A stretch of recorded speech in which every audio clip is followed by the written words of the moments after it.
Hi guys! Today I will give you some easy tips and tricks to help avoid any trapped air bubbles in your creations.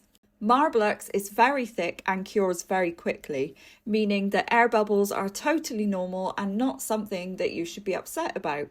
However, there is a couple of things you can do to reduce them. My top tip is to pour a small amount of Marbelux into your mould first. Here you can see me doing this with the striped jar mould.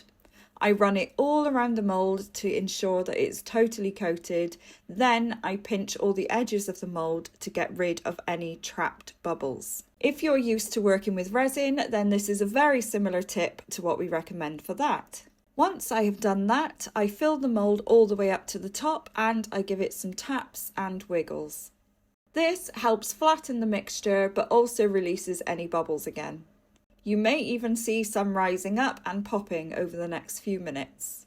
If you can see any trapped air bubbles on the surface, you can pop them using a cocktail stick. Remember, within a couple of minutes of pouring your piece, it will have started curing, so at that point you don't want to disturb it.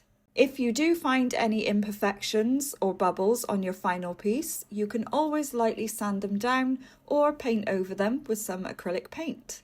One thing to note, if you are a resin artist, heat guns or alcohol sprays work for resin, but they will not work for Marbelux.